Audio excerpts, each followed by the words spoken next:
The call came late at night while I was deployed in the Middle East.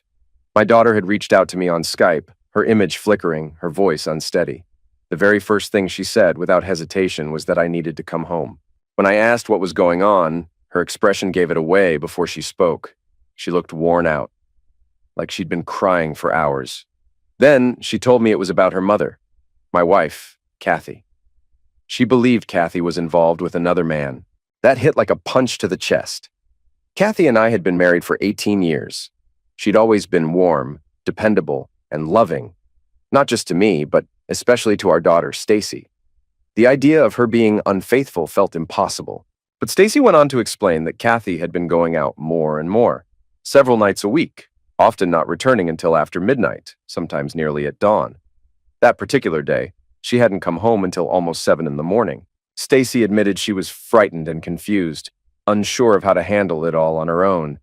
When I asked if she knew who the man was, she mentioned a name, Donald.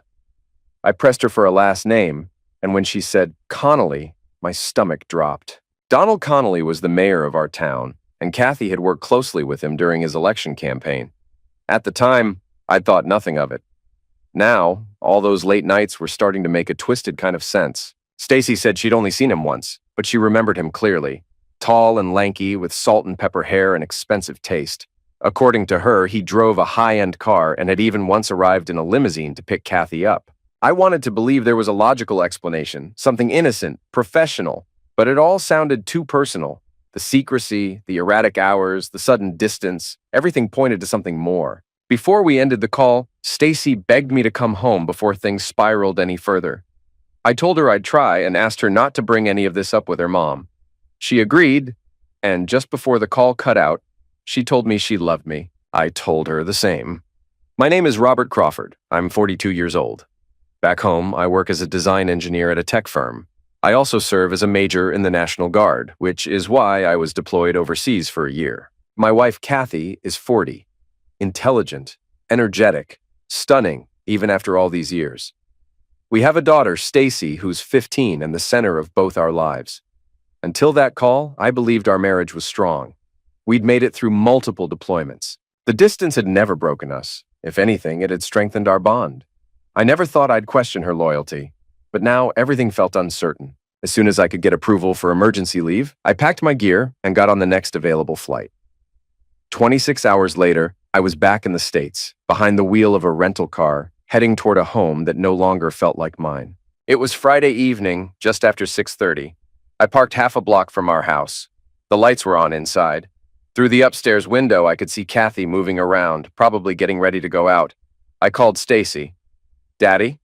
I'm here. Don't say anything. I'm just down the street." "Oh, thank God," her voice cracked. "Is she going out tonight?" "Yeah, she's been in her room for a while, took a shower, now she's humming." "She sounds excited." "It's disgusting. I don't get it, Dad. Why would she do this to us?" "I don't know, honey, and maybe she doesn't either. We'll figure this out." "What are you going to do?" "Follow them. Get the full picture before I make a move." "Be careful. You want to change out of your uniform?" "No. I think the camouflage might make a statement when the time comes." "Good luck, Dad. I love you." "I love you too. Always." At 7 sharp, a sleek black Mercedes pulled into our driveway. A tall, well-dressed man stepped out. Had to be Connolly. He didn't go to the door. Instead, he made a quick call. Then the upstairs lights went off, and moments later, Kathy walked out. She looked incredible. Hair perfectly styled, dressed to impress, wearing a radiant smile. She locked the door behind her, glanced around to make sure Stacy wasn't looking, and then kissed him. Right there, in front of our house. Not just a friendly kiss, a real one. My heart sank. I managed to snap a photo. I tailed them at a distance. They drove across town to the Radisson. I parked a few spaces away and watched them go inside, arm in arm. I snapped another photo. They looked like a couple deeply in love. Comfortable, intimate. Like this had been going on a while, and I had no idea who my wife really was anymore. I waited until they entered the hotel, before pulling on my camouflage cap and sunglasses, then slipped in behind them. They'd vanished by the time I got inside, but I wasn't worried. I nodded at a few polite, "Thank you for your service" comments, while scanning the event board. One listing stood out. St. James Hospital Charity Ball, third floor. A live orchestra was already playing. I took the stairs, avoiding the elevator crowd. I needed the exercise after the long flights anyway.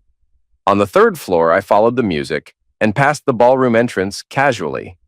There they were, Kathy and the mayor, laughing, greeting guests, acting like a picture-perfect couple. She even looked right at me for a moment and didn't react. Of course she didn't. She thought I was still overseas. She wasn't wearing her wedding rings. I ducked into the men's room and sat in a stall trying to clear my head. I truly believed Kathy and I were solid. I trusted her completely. And while I was serving my country, she'd apparently been tearing our life apart. I couldn't understand how their friends could smile and celebrate with them. Did no one realize the mayor's date had a husband deployed overseas? I wiped my face, pushed the emotion down, and reminded myself, I wasn't here to fall apart. I was here to get the truth and deal with it. After about 30 minutes, I walked into the ballroom. No one stopped me. My uniform was a pass more powerful than a printed invitation. A young man at the door even saluted me. Too bad my wife and her date didn't show that kind of respect. I found them dancing to a slow song, her arms around his neck, his hands on her waist, her head rested on his chest. They looked intimate, familiar. I snapped a few photos, stomach twisting. Rage flared, but I held it back. Starting a scene would only get me arrested. What I needed was undeniable proof. After another dance, they headed to their table, kissing and touching like no one was watching. I took more photos. I left the ballroom and waited in the hallway. I'd learned patience in the military, and it served me well. 2 hours passed before guests started filtering out. Eventually, Kathy and the mayor exited, chatted for a minute, then walked to the elevators, choosing the one that went up, not down. That was unexpected. I was only 15 feet away, clearly out of place in my fatigues, sitting among tuxedos and gowns. But they were so wrapped up in each other they didn't even notice me. I watched as their elevator stopped on the 11th floor, then returned to the lobby without going higher. Back at the front desk, I approached a young clerk. I need to deliver a message to Mayor Connolly. It's urgent, I said, showing my military ID. Can you tell me which room he's in? She hesitated. I'm not really allowed. If this weren't important, I wouldn't be standing here in uniform. After a moment's pause, she relented. Room 1114. Thank you. I rode up, found the room, and listened. I heard quiet conversation, nothing more. Down the hall, I found the stairwell. I wedged my handkerchief in the door so it wouldn't lock behind me. From there, I had a clear view of 1114's door through the small window. It was midnight. Stacy told me Kathy sometimes didn't come home until 2 or 3 a.m., and once, not until 7. So I settled in. I'd wait, however long it took. My thoughts kept drifting to what was happening behind that door. The betrayal. The intimacy that used to be mine, now given to someone else. It twisted something deep inside me. But I stayed focused. There would be time for emotion later. Tonight, I needed truth and strategy. There's heartbreak. And then there's the kind of devastation that crushes everything you thought you could trust. That's where I was, standing in a hotel stairwell, drowning in the realization that the woman I loved more than anything was in a room just steps away, giving herself to another man. And not just emotionally, completely. Around 1:30 a.m., I stepped out and pressed my ear to their door. I heard faint sounds, then unmistakable ones. Her voice, loud, passionate, and intimate, saying things I'd heard only in our most private moments. It was like being punched in the chest. I returned to the stairwell, tears streaming down my face. At 2 o'clock, I walked back to wait outside their room. My phone was set to record. 15 minutes later, I heard the door unlatch. They stepped out together, her head resting against his shoulder, his arm wrapped around her. She looked refreshed, satisfied. He looked proud. I spoke. So how was it, Kathy? You two have a good time? She froze, gasped, and collapsed to her knees. Oh God, Bob, no, you weren't supposed to see this. Connolly took a moment to register who I was. Man, this isn't what it looks like, he stammered. She's just been helping with my campaign. Right, I said. Helping with your campaign by blowing up her marriage while her husband's deployed overseas. Real patriotic. He tried again. There was no love. Tell him, Kathy. Save it, I snapped. I saw the kisses, heard everything through the door. You've got her now. I hope it was worth destroying a family. They were both speechless, her sobbing, him standing there stunned. Don't bother coming home tonight, I said to Kathy. I'll be with our daughter. On Monday, I'll be filing for divorce and letting the media know what kind of mayor you really are. I've got 30 days leave, so stay gone until I'm back overseas. Then do whatever you want. Bob, please, she whispered. Please what? Don't tell Stacy. She already knows. She's the one who told me. I don't know why you did this, and maybe I never will. But now, all you've got is each other. I turned for the elevator. I'm sorry, Bob, she cried. Sorry I found out. Sorry it ruined your little fantasy world. Because from the second you walked out that door tonight, I saw everything. And you look seriously happy. So no, keep your apologies. Enjoy your life. Or don't. I'm done. I stepped into the elevator and left them standing there. Back home, Stacy was waiting, eyes red from crying. She ran into my arms the second I walked in. Daddy, I'm so glad you're here. I missed you so much. I missed you too, sweetheart. Did you find them? Mom and him? I did. And you were right. I don't think she'll be back anytime soon. I don't care, she said. She hasn't paid attention to me in months. Can I go with you when you leave? I wish you could come with me, but I have to head back to the Middle East in a few weeks. You need to stay here. I can't stay with her. I hate her. No, baby. No matter what she's done to me, she's still your mom. She doesn't love me, she whispered, clinging to me as she cried. Eventually, I got her to bed. Then I locked up the house, double-checking every door and even chaining them, just in case Kathy decided to come home. I couldn't be sure whether she and Connolly had ever used our home for their affair. I didn't want to know. Just to be safe, I slept on the couch that night, though even there, peace was nowhere to be found. Sleep came in broken waves, maybe 30 to 45 minutes at a time. My mind wouldn't let go of what came next, how I'd deal with Kathy when she returned to collect her things. Part of me thought about getting a hotel and letting her have the house. But the truth, I couldn't be that generous. She blew up our marriage. The least she could do was face the discomfort of staying away for the next month. Her new man could take care of her now. They were already acting like a couple. Let them live like one. Stacy and I both stayed in bed until noon, though we never really slept. I got up, made some coffee, then scrambled a few eggs and made toast. Stacy finally emerged from her room. We talked lightly over breakfast. Things felt normal for a moment, until the phone rang. We exchanged glances. She picked it up. Hi, yeah, he's here. No, I don't think he wants to talk to you. Why would he? A pause. Come on, Mom. You didn't make a single mistake. You had a full-blown affair while Dad was deployed. It's been going on for months. Another pause. Yeah, I told him I had to. You weren't even pretending to be a mom anymore. You were too busy with him. Then, a sharper tone. Why would I stop Dad from doing anything to the mayor? He deserves worse. Bye, Mom. She hung up and turned to me. She seems confused, like she doesn't get why we're upset, as if cheating on you while you were gone isn't a big deal. Oh, she'll understand soon enough, I said. And not just what she did to me, but what she did to you, too. The rest of the day passed quietly. I tried to stay focused on the present instead of imagining what Kathy and her boyfriend were doing. Stacy helped distract me, and we talked about where she'd stay once I returned overseas. I thought keeping her in her school, near her friends, would be best, but she was scared they'd turn on her if they found out what her mom had done. I assured her that real friends wouldn't abandon her, but she wasn't so sure. We agreed I'd ask my mother if Stacy could stay with her for the next few months until I got back. Late in the afternoon, the phone rang again. This time I answered, but the moment I heard Kathy's voice pleading to explain, I passed the phone to Stacy without a word. What, Mom? Her voice was cold, guarded. I listened as Kathy begged to speak with me. I told you, he doesn't want to talk. Pause. Explain what exactly? That you've been with the mayor for half a year while Dad was risking his life overseas. More silence. Yeah, it's exactly what we think. You walked away from your family. And for what? I hope it was worth it, because you lost everything. Kathy was crying now. I didn't mean to hurt anyone, she sobbed. Well, you did, Stacy snapped. You shattered Dad and me. You threw away the people who loved you most for some fantasy fling? I hope one day you realize how selfish you've been. Kathy whispered, I love you both. Sure, Mom. If that's love, I'd hate to see what hate looks like. Now, do you need something, or can I go back to spending time with Dad? Kathy hesitated. I need some clothes and my pills. What pills? Stacy asked. My birth control.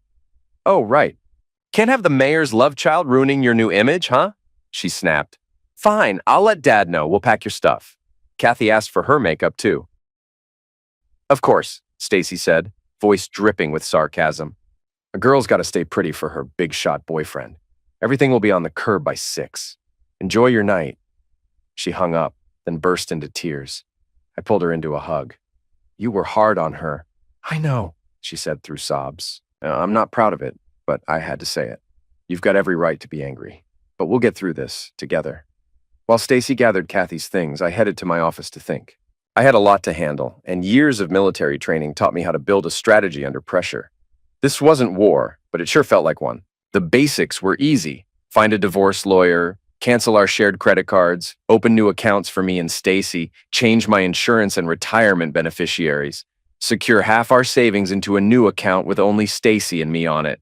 This was going to be messy, but I wasn't going to let her chaos destroy what was left of our family. Some tasks were harder than others, but deciding how to deal with Mayor Connolly topped the list. He needed to be exposed for exactly what he was, a coward who preyed on a soldier's wife while that soldier was overseas. At 8 p.m., the phone rang. Crawford residence. Is this Robert Crawford? Asked an unfamiliar voice. That's right, Major Robert Crawford. Major, he said quickly. I'm Ray Swanson, city councilman and a friend of Mayor Connolly. I was hoping we could discuss the misunderstanding involving your wife and the mayor last night. Misunderstanding? Is that how you're spinning their little hotel hookup that went past 2 a.m.? Let's not get heated, Swanson said. It was just a private moment between two adults who may have had a few drinks and let things go too far. We can work this out. There's nothing to work out. Connolly's been sleeping with my wife while I've been deployed. I caught them myself. I understand this is difficult, but let's think about the bigger picture. The mayor is a public figure. This could create fallout for everyone. Everyone doesn't concern me. My only concern is my daughter. The rest of you can deal with your mess. I'm just trying to say, Major, that upsetting someone in the mayor's position might have consequences. Is that a threat, Ray? Not at all. I'd just hate to see anything bad happen to anyone. Let me make this clear. I've spent 6 months in combat. I faced people far more dangerous than some two-faced politician. If you think I'm scared of Connolly, you've picked the wrong guy. I'm just saying, he's got influence. And I've got something better, the support of every veteran in this state. We do not take kindly to men who exploit military families. So do yourself a favor and stay out of this. He hesitated, then said, what if there was a financial settlement, something substantial to ease the tension? There's no dollar amount that will fix this. The only acceptable outcome is Connolly publicly admitting the affair, apologizing, resigning, and fading into obscurity, preferably with my soon-to-be ex-wife by his side. You're serious. As serious as war, Ray. Now, if you'll excuse me, I've got dinner to make for my daughter. I hung up. A few minutes later, Stacy walked in. I left Mom's stuff on the curb. A black Mercedes picked it up. Let's hope it was sent by Connolly. Otherwise, someone's about to score designer clothes for cheap, I said with a smirk. Though I'm not sure what Goodwill would do with her birth control pills. Stacy laughed. I couldn't pack her nightwear. Some of those lingerie pieces, I didn't even know she owned them. Just looking at them made me sick. You did good, kiddo. Thank you. She nodded. I'll talk to her when I'm ready, not before. The rest of the weekend passed quietly. We did laundry, tried to focus on normal things. Meanwhile, I kept working on my plan to bring the mayor down. On Monday, I called an old contact, John Foster, a reporter I trusted who had once served under me in the Guard. We met for coffee. What's going on, Major? I've got a story you'll want to hear. You know the Guard's been stationed over in the Middle East, right? He nodded.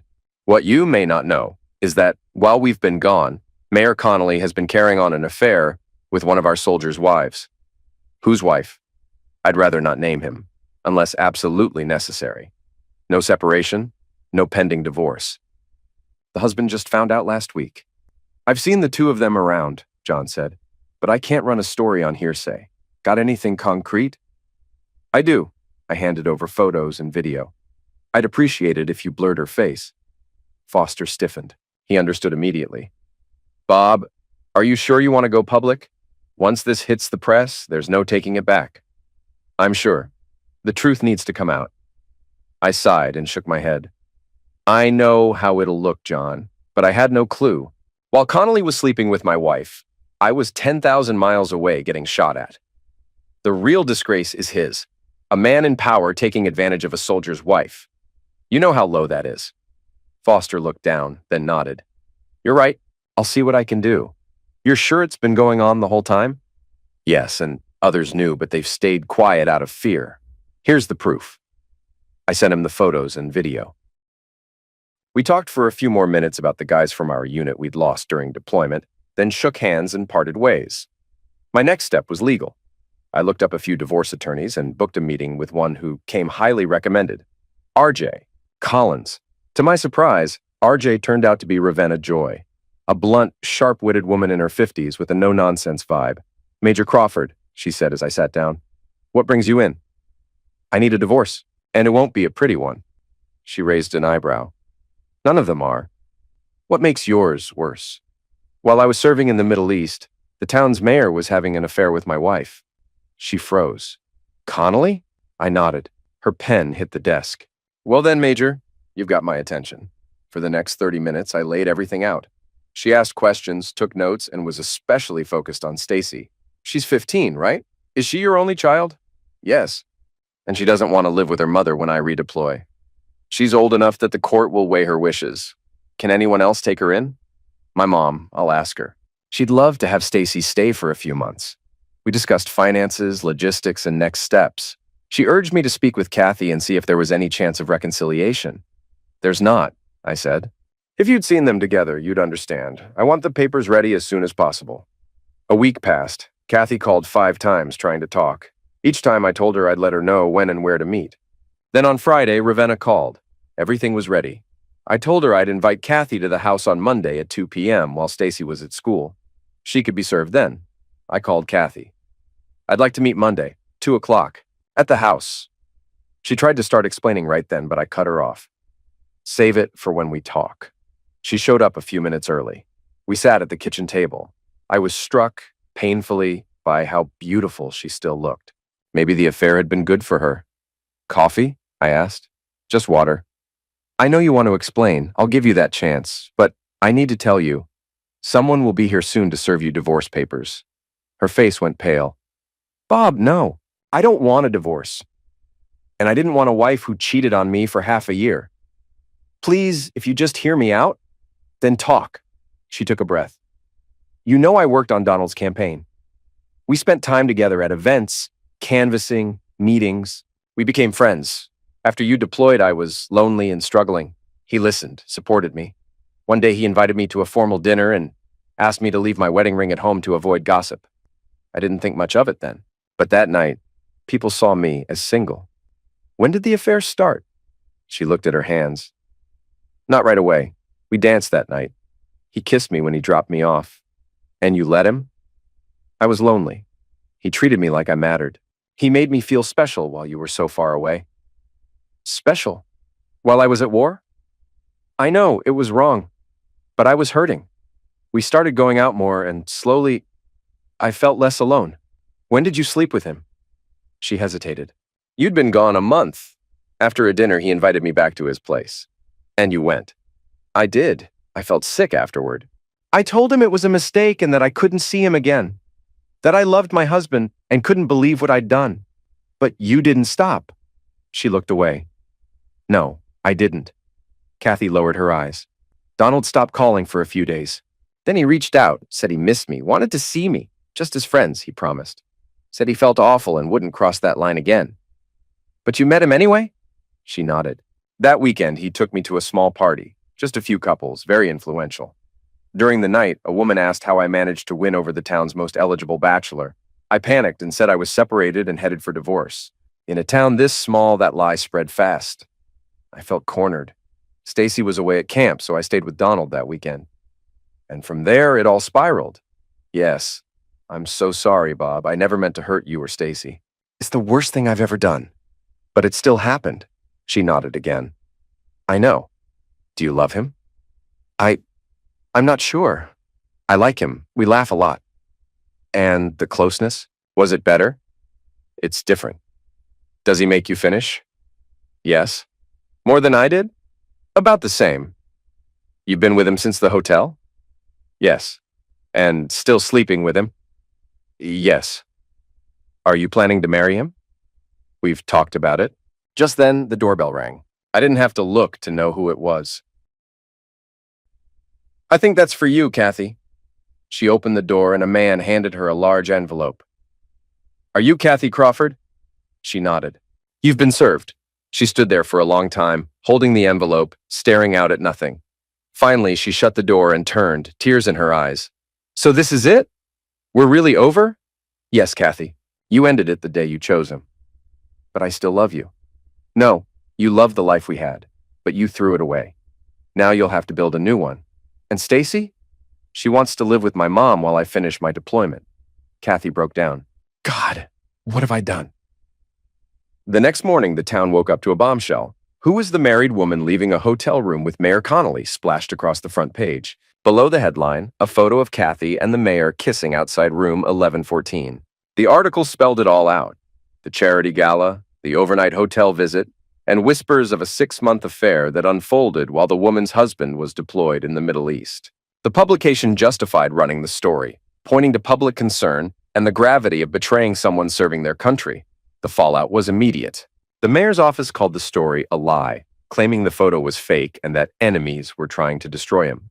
He promised a press conference to clear the air, but the damage was already done. Too many people had seen them together. Their public displays hadn't gone unnoticed. One by one, supporters began to pull away. Anonymous tips flooded in confirming the affair. The public was outraged. That afternoon, Mayor Connolly faced the media, but no city council members stood with him. Half his staff didn't even show. Still, he stood at the podium and denied everything. Claimed they were just acquaintances.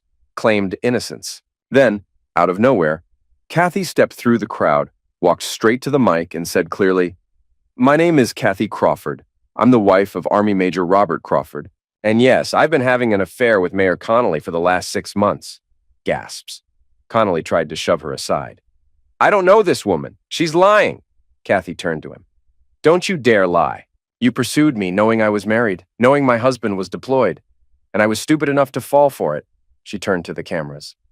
"I've humiliated the only man who's ever truly loved me. I am ashamed, and I will regret this for the rest of my life. I'm sorry, Bob. I love you." Then she walked away through the stunned crowd. Reporters swarmed the podium. Connolly panicked and stormed back into City Hall. I won't pretend the publicity didn't sting. Having the world find out what happened to my marriage wasn't easy. But I knew the risks when I gave the story to the paper, and now the truth was out. The day after the mayor resigned, the city council president announced that an interim committee would govern until new elections. I should have felt victorious, but all I felt was hollow. I missed my wife more than I ever thought possible. That afternoon, my friend at the paper called. Connolly had packed up and left town without a trace, and Kathy hadn't gone with him. I spent my remaining days of leave with Stacy. During my final week, I let Kathy return to the house while Stacy and I stayed with my mother. I enrolled her in school there and promised I'd be back to get her when my deployment ended. A week later, I stepped onto a plane bound for the Middle East, my chest heavy with silent anger. Mom, pick up, please. Stacy, what's wrong? You sound terrified. It's Dad. Something happened. He's hurt. Bad. My world stopped. What? How do you know? What happened? The army called me. There was a roadside bomb. Dad's Humvee got hit. No, he's not dead, is he? They said he's critical. They'll update us in a few days. Days? Why didn't they call me? Because he changed his emergency contact, Mom. It's me now. Of course, I deserved that. Did they say anything else? They said he volunteered for every mission lately, even ones he didn't have to go on. Said he kept telling people he didn't have as much to lose. Do you think that's because of what I did? I don't know, Mom, but I wouldn't be shocked. He was angry when he left. I followed Donald after everything blew up, you know. Yeah, I heard. That's why I haven't called. I know I disappointed you. But after your father cut me out, Donald was the only one who forgave me. I just needed someone. That was your choice, Mum. You're the one who has to live with it. I've got to go. I'll call if I hear anything else. My name is Kathy Crawford. Up until recently, I was married to Major Robert Crawford. Legally, our divorce won't be finalised for another 3 months. But the truth is, our marriage ended the day he discovered I'd been involved with Mayor Donald Connolly while he was serving overseas in the Middle East. The story made headlines. Our small-town mayor caught leaving a hotel room at 2 a.m. with a married woman while her husband served overseas. The fallout was brutal. Connolly resigned, I was shamed, and my daughter stopped speaking to me. Donald left town briefly. A month later he forgave me and I followed him. We've been living together ever since. Do I love him? Maybe. But not the way I still love the man I betrayed. Donald and I have talked about marriage once my divorce is final. But Stacy made it clear. If I marry him, I lose her forever. Now, hearing about Bob's injury, I'm torn apart. I can't see him. I'm not even allowed updates. And I deserve it. Donald came home from work. He's an assistant manager at the local Denny's and found me crying. I told him what happened. His response? Good. Serves him right. I stared at him. Bob didn't ruin anything. We did. I was married. He was deployed. And we betrayed him. If you love him so much, why don't you go back? I would, if he'd take me. Why do you even care? You always say I'm better in bed than he ever was. I've never said that. You're confusing ego with fact. Bob made love to me. You just have closeness with me. There's a difference. His face twisted. You're just a hoe. I felt the slap in his words more than if he'd hit me. Maybe I am, I said quietly. Because instead of being with the man I loved and the daughter I lost, I'm here, living with a man who helped destroy everything. His fists clenched. I stood up. Don't you even think about it. The biggest mistake I ever made was believing your lies. I missed my husband terribly. Every single day I was terrified something might happen to him while he was deployed. And you, Donald, you kept saying you only wanted to help. And I let you. I buried my fear, my marriage, my child, and climbed into your bed like it was some kind of escape. I traded the life I loved for cheap comfort and fleeting pleasure. I stopped being a wife and mother and gave everything to a man who only wanted to use me. What a fool I've been, and yes, what a disgrace. Tears burned my cheeks as I grabbed my purse, stormed out of Donald's apartment, and drove off. Anywhere, just away. If I'd stayed one more minute, I don't know what I would have done. I drifted in darkness, floating, disconnected. Voices echoed from somewhere far away, but I couldn't make out the words. Was I alive? Dead? My mind reached, but nothing made sense. Light, sudden and harsh, cut through the blackness. Noise, pain, then... Major Crawford, can you hear me? Can you open your eyes? A hand touched my arm, gentle, urging. I tried to speak. Nothing came out. Then slowly, my eyes opened. Blurry shapes formed into the kind face of a nurse. Welcome back, Major. You've been out for a while. Where am I?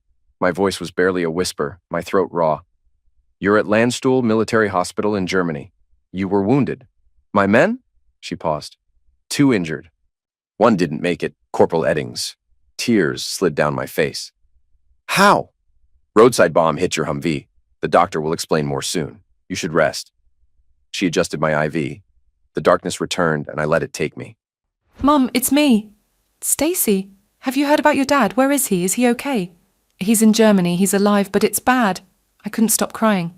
Why him? Why Bob? He doesn't deserve this. I do. Donald does. Not him. Dad's always been the one to protect everyone. The officer who called said Dad was a hero. Even after the explosion, he pulled his men from the wreckage. While dragging the last one out, an RPG hit. He still got that soldier to safety before he passed out. I felt like I couldn't breathe. What happened to him, Stacy? Tell me. It's serious. He lost part of his right leg, some fingers, most of his ear, and his pelvis is shattered. They're stabilizing him before they fly him to a hospital here, but no one knows where yet. My head spun. I felt sick. I want to go to him. I need to see him. I don't think you should, Mum. He's done. He doesn't want anything to do with you. I don't care, Stacy, I yelled. I've ruined everything. My marriage, my family, my reputation, and for what? Nothing. I don't deserve a single thing anymore. But I still have to be there. What about Donald? Donald's gone. As far as I'm concerned, he no longer exists. I was broken, physically and emotionally. My leg gone, my hand mangled, my pelvis shattered, my right ear and part of my scalp gone. If the blast had been angled a little differently, I'd have lost my eyes too. I was alive, but I didn't know if it mattered anymore. All I wanted was to see my daughter. And even after everything Kathy did to me, after the public humiliation, the betrayal, I still miss the woman I once loved. Not the one who cheated, but the one who had once promised to stand beside me. I could never forgive her, but I couldn't stop loving who she used to be. The days crawled by, each one filled with pain and silence. The doctors said I was stable enough to return to the States. They asked if I wanted to be sent to the nearest hospital to my hometown. No, I said, anywhere but there. They said my body would heal in time. I nodded.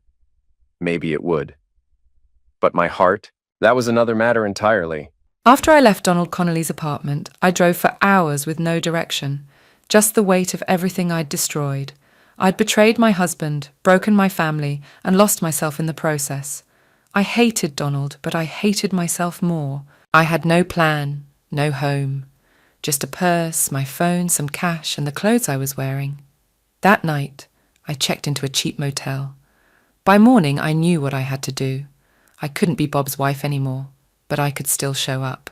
I'd be whatever he needed, helper, nurse, anything. I had to try to make things right. Back in the States, I was transferred to Bethesda Military Hospital. My days became a blur of surgeries, therapy, and pain. First, they reconstructed my pelvis, then my ear and scalp, and finally prepped what remained of my leg for a prosthetic. Time passed slowly. I woke from each surgery to unfamiliar faces, people trying to piece me back together. Then one night, I opened my eyes to something familiar, a warm hand in mine and my daughter's tearful face. "Hi, Dad," Stacy whispered. "How are you feeling?" "Better now that you're here," I croaked. She smiled through tears. "You look good. For a beat-up soldier who forgot to duck? You're still here, that's all that matters. When did you get in?" "Yesterday. They wouldn't let me see you until after surgery. Can you stay?" "I've got 2 weeks. I'm glad you're here. How's Grandma? School?" "She's good. Worried sick. I promised I'd call after I saw you. School. I looked at her, so grown up, and so much like her mother. "Have you heard from your mom?" "She's a mess, Dad. The reality of what she did finally hit her. I don't think she'll ever be the same." "That's sad. You still love her, don't you?" "I always will. You and your mom were everything to me. Even after everything, I remember how it used to be, how happy we were. If I hadn't gone to war, maybe none of this would have happened." "I don't think it was the war, Dad. I think Mom got caught up in something she didn't know how to stop. Connolly just kept pulling her in." "She went back to him, didn't she?" "No, she left him. She hates him now. She doesn't even say his name. She's changed, Dad. She's thin, doesn't smile, barely eats. All she talks about is you. How she'd give anything to feel your arms around her again. I honestly don't know if she wants to keep living." I didn't know what to say.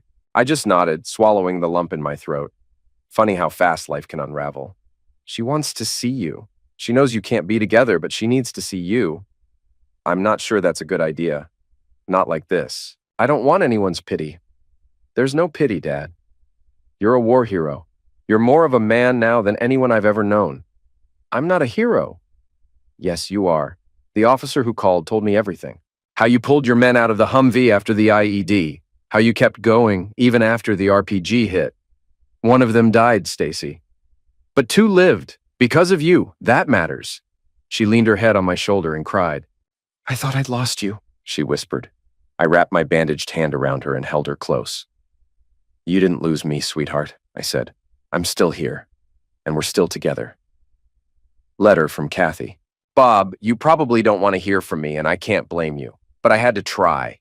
To write this. If only to feel like I'm doing something to make up for the pain I caused you and Stacy. I heard about your injuries. And though I know I didn't cause the explosion, I still feel responsible. I won't ask for forgiveness. I don't deserve it. I'll never forgive myself. You were right about Connolly. He was exactly who you said he was. I see that now. Too late. With you, I was loved, protected, cherished. With him, I was reckless and blind, chasing a fantasy. I traded a life of meaning for a few empty moments. I hate myself for that. And for the record, he wasn't better. Not in any way. With him, it was just closeness. With you, it was love. Real, deep, soul-anchoring love. I can't believe I gave that up. I miss our late-night talks most. The way we used to put the world back together with words and laughter. Those were the best moments of my life. Bob, I need to see you. I won't ask for anything more. Not your love, not a second chance. Just a moment. just to sit near you in silence. Stacy told me you think you're not the man you once were. But you are, and more. I don't care about scars or limbs. You're still the greatest man I've ever known. She says you're a hero. I'm not surprised. That's who you are. And now I'm asking, begging, you to save one more life. Mine. Please let me see you, even once, so I can carry that memory with me forever. Whether it means anything or not, I've never stopped loving you. I never will. Kathy Bob's reply. You can come. Bob, Bethesda Military Hospital. Waking up after another surgery had become the norm. Drowsy, in pain, and a little sick to my stomach. This time, they'd done more work on my right leg to get it ready for a prosthetic. The doctors say that if my pelvis heals well and rehab doesn't break me, I might walk again. As I blinked away the haze, I noticed movement. Doctors, nurses, and a colonel I didn't recognize stood nearby. Behind them, 2 junior officers. And in the far corner, Stacy. My heart lifted. How are you feeling, Bob? The colonel asked. Groggy and thirsty? A nurse smiled. No water yet, but I'll get you ice chips. I looked toward my daughter. Stacy? She turned and came to me. Hey, Dad. Got a hug for your old man? Drop the old man talk, she teased, leaning in to kiss my cheek and wrap her arms gently around me. Her warmth filled me with strength I didn't know I still had. The colonel spoke up once more. You've caught some eyes, Major. There's talk of recognizing you with a commendation for what you did during your deployment in the Middle East. I'm no hero, sir. Just did what any soldier would have. I understand, but that's not how the Army sees it. There's overwhelming first-hand evidence of what you did. You risked your life to save your team. One of them didn't make it, I said, voice tightening. We know, but witnesses say you carried Corporal Eddings out of the Humvee, even after an RPG blast through both of you. That alone speaks volumes. Tears stung my eyes. I wasn't thinking of awards, just the young man I couldn't save. And the daughter I nearly left behind. But I was alive. And despite everything I'd lost, limbs, mobility, even a marriage, I still had her. And that mattered more than anything else. Though you didn't know it, the colonel continued, Corporal Eddings was already dying when you dragged him behind the wall. You were barely holding together. Your leg was nearly gone, your hand mangled, your scalp and ear torn off. When you finished, you passed out. The others thought you were dead. But I didn't die. No, Bob. Thankfully, 2 Humvees cleared the area in time. They got a tourniquet on your leg and rushed you to base. You barely made it. Stacy laid her head on my chest, her tears soaking through the gown. Somewhere else in the room, someone else was crying too. I don't know what to say, sir. You don't have to, but I'm here to let you know you're being awarded the Purple Heart, and likely something more, once you're on your feet again. Stacy whispered, "Oh, Daddy," and began to sob. Then I heard it. A voice I hadn't expected, hadn't wanted to hear. "Oh, Bob." I turned and locked eyes with Kathy, sitting in the corner, my soon-to-be ex-wife. Her hand flew to her mouth, and she burst into tears, fleeing the room. The colonel cleared his throat. Until everything's official, we'd prefer to keep this quiet. I'm not worthy of any award, sir. You are, Bob. Take care of yourself. He left with the junior officers, and I turned to my daughter. She was here. She got here last night. Stayed quiet during your surgery. She ran out. She's falling apart, Dad. She knows what she did, and it's eating her up inside. I don't know if she'll ever be the same again. She wants to talk to me, but it won't change anything. She knows that. She just wants to say it to your face, then leave. Can you forgive her? I'm trying. I hate what she did, but she's still my mom. I want to fix something with her, even if it's just a little. I nodded. That's who you are, Stacy. I wouldn't expect less.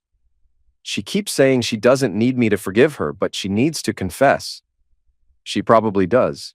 She won't move on until she does. The nurse returned with ice chips and told me I needed rest. It had been an emotional morning. As she turned out the lights, I whispered to Stacy, "Find her. Try to help her. She needs to stop drowning in guilt." I will, but I don't know if she can. I must have slept for hours. When I woke up, the room was dark. Pain, anger, confusion, all crashing together. My heart raced. I was sweating, struggling to breathe. I reached for the call button and saw her. Kathy! She stood at the window, arms wrapped around herself. Is that you? Yes, Bob, she whispered. What are you doing? Just watching you sleep. Are you in pain? Should I get a nurse? My leg aches a little. I'll be right back. She returned with the nurse, who adjusted my meds and quietly left. Now it was just the two of us. First time in over 3 months. How are you, Kathy? I've been better. You? Worn out. A little broken. She tried to hold it together. Bob, I'm so sorry. I feel like this is all my fault. It's war. Crap happens, but yeah, maybe a little of it is on you. I heard her breath catch. I didn't come to upset you, she said. I just needed to see you. Just once. Why? To relive it all? No, to own it, to confess. I don't need your confession. I know what you did. But I need to say it. Then I'll go. Then come closer. I want to see who I'm talking to. She stepped forward slowly. You cut your hair. I did. I always liked it long. It smelled like lemons. Anyway, say what you need to. She paused, then spoke. I betrayed you, Bob, in every way a wife can betray her husband. It started small, just talking, lunch here, dinner there. It didn't feel wrong at first, but it got easier to ignore the guilt each time. I sinned the moment I danced with him, the moment I let him kiss me.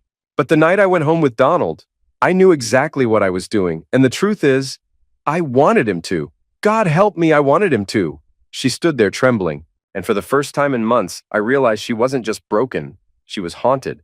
And somehow, even though the damage was done, I listened. You'd only been gone a month, but it felt like a year. I missed everything about you, your touch, your warmth, and still I gave in.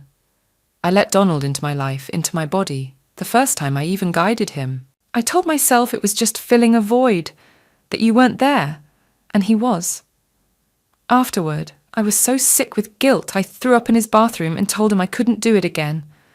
I meant it, but he waited a few days, called, and promised it would just be as friends. I said no, but I kept thinking about that night. He made me feel things. So when he called again, I said yes. We went to a party, but I knew exactly what I was doing. I knew I'd sleep with him again, and I did. Not just that, I let him have all of me.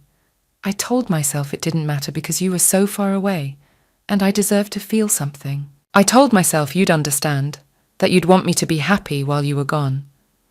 I lied to myself. I let him treat me like his prize, paraded around like a fantasy. And somewhere along the way, I stopped being a mother, stopped being a wife. I even told people we were getting divorced. I betrayed you and our daughter with a smile on my face. Then you came home. You caught us leaving that hotel room. I saw your face, the pain, the disbelief, and I knew right then everything was lost. I tried to speak, but you were already gone. I threw up right there in the hallway. Donald drove me back to his place, and yes, I still let him touch me. I was too far gone. While you stayed with Stacy, trying to rebuild some kind of normal, I kept sinking deeper. I'd call you, desperate to talk, to fix what I'd broken, and then I'd end up in Donald's bed again. It was twisted and wrong. Then the news broke. Our affair became front-page scandal. When Donald tried to deny it, I stepped up and told the truth. I couldn't let him lie. That moment destroyed us both. After he resigned, Donald vanished. I became a pariah in our town. You let me collect a few things, clothes, birth control, makeup, but that was it. For weeks I hid in a dingy motel, crying, ashamed of everything I'd done. When you moved Stacy in with your mother and let me stay in the house, I thought things might get better. But the silence was unbearable. So when Donald finally called saying he forgave me and wanted me with him, I went. I rented out the house and left.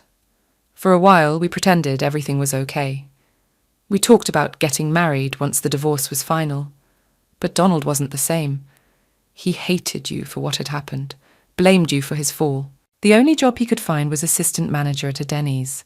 His pride was shattered, and I was just something familiar to cling to. Then Stacy called to tell me you'd been injured. That's when everything hit me all over again. I realized I needed to see you, to say everything out loud, not to win you back, but to finally confess the truth, to take responsibility for every selfish, hurtful thing I'd done. Because even if we could never be together again, I had to say it. I needed to face you. Kathy fell silent. She sank into the chair like she had nothing left. And looking at her, I saw not just the woman who betrayed me, but someone who destroyed herself in the process. Neither of us spoke for a long while. I lay still in my hospital bed, numb. Kathy sat nearby, quietly crying. "That's everything?" I finally asked. "There's one more thing," she whispered. "I read in the paper that Connolly was found in a pig pen, literally, covered in filth, broken leg, hand, ribs, and some more personal injuries. And I'm supposed to care? No, of course not. But there was something else. They found a sign on him." "A sign?" She nodded. "One word. Hua." Even in the dark, she must have seen me smile. Brotherhood runs deep. "Well, Kathy, you said what you needed. Now it's my turn." I kept my tone steady, but I could feel the anger simmering. "I don't care what happened to him, but I believe you're sorry. For everything. You finally get how much damage you've done. To Stacy, to me, to yourself. And sure, if you could turn back time, I bet you would. But you can't. You know what's insane? I've been through the worst. I've seen war firsthand, watched men die, lost my leg and fingers, spilled blood for my country. But none of that compared to the pain of seeing you leave that hotel with him, smiling like he meant everything to you. That moment shattered something in me. Every night I close my eyes and see it, you and him laughing, dancing, you whispering in his ear. That image haunts me more than any battlefield. But here's what's even crazier. I forgive you. I do. For all of it. I forgive you for betraying me, for lying, for going back to him. But I can't forget. And without trust, forgiveness can only go so far. You broke something I can't rebuild. "I'm so sorry, Bob," she sobbed. "Yeah," I said softly. "So am I." 3 years have passed. A lot's changed. I've endured endless hours of rehab, physical and mental, and now I get around with a cane. I'm back working in tech design in Houston. Stacy's 19 now. She's a cadet at West Point, proud and driven. She was by my side when I received a military honor I never felt I deserved. I think that's when she decided to serve. Kathy and I never got back together, and we never will. She and Connolly both paid their price. She lives in upstate New York now, alone but healing. We speak occasionally, always about Stacy. Stacy's working on forgiving her mother. It's not easy, but she says Kathy's still her mom, and she only has one. As for me, I've started dipping my toe back into the dating pool. There's a rehab tech, smart, sharp, hilarious. She teases me about my bionic leg and says my scar gives me character. I think she might actually like me. And for the first time in years, I think I'm ready to see where that might go. Maybe, just maybe, I can learn to trust again.